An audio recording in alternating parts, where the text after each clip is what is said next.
ഞാനിന്ന് milk tea ആണ് ഉണ്ടാക്കുന്നത്. അപ്പോൾ ഇത് നമ്മൾ സാധാരണ ചായ ഇടുന്നതിൽ നിന്ന് കുറച്ച് ഡിഫറെൻ്റ് ആയിട്ടാണ് ഇത് ചെയ്യുന്നത്. അപ്പോൾ ആദ്യം കുറച്ച് വെള്ളത്തിൽ നമ്മൾ നല്ല കടുപ്പത്തിൽ ചായ ഉണ്ടാക്കുകയാണ് ചെയ്യുന്നത്. അത് ചെറിയൊരു അളവിലാണ് നമ്മൾ എടുക്കുന്നത്. രണ്ടാമത് നമ്മൾ പാല് നമ്മൾ തിളയ്ക്കാനായിട്ട് വെക്കുകയാണ് ചെയ്യുന്നത്. അതിൽ അത്യാവശ്യം നമുക്ക് വേണ്ട പഞ്ചസാരയെല്ലാം ഇട്ടിട്ട് നന്നായിട്ട് തിളയ്ക്കണം.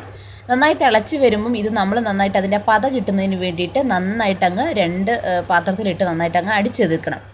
അങ്ങനെ ആ പത കിട്ടിയിട്ട് ആ പതയാണ് നമ്മളിതിൽ ഫസ്റ്റ് ആ ഗ്ലാസ്സിലോട്ട് എടുക്കുന്നത്. ഒരു ഗ്ലാസ് എടുത്തിട്ട് അതിൻ്റെ ഒരു 1/4 ഭാഗത്തോളം ഇങ്ങനെ കിട്ടുന്ന പതയാണ് നമ്മൾ ആദ്യം ഫില്ല് ചെയ്യുന്നത്. ഫില്ല് ചെയ്ത ശേഷം നമ്മൾ ആദ്യം മാറ്റി വെച്ച ആ കടുപ്പത്തിലുള്ള ചായ നമ്മൾ കുറേശ്ശെയായിട്ട് നമ്മളിങ്ങനെ ഒഴിച്ചു കൊടുക്കുകയാണ് ചെയ്യുന്നത്. അപ്പോൾ അതിനൊരു പ്രത്യേക ഭംഗിയും കാര്യങ്ങളൊക്കെ വരും. ശേഷം നമ്മൾ മാറ്റി വെച്ച പാല് ഒന്നും കൂടി ഒന്ന് ചൂടാക്കിയിട്ട് നല്ല ചൂടിൽ ഇതിലോട്ട് ഒഴിക്കുകയാണ് ചെയ്യുന്നത്. അപ്പം വലിയ ടേസ്റ്റ് എന്നൊന്നും പറയാനില്ല, പക്ഷേ എന്നാലും നമ്മൾ സാധാരണ ചായ കുടിക്കുന്നതിൽ നിന്ന് ഒരു വ്യത്യസ്തമായിട്ടുള്ള ഒരു ടേസ്റ്റും കാര്യങ്ങളുമാണ് ഉള്ളത്.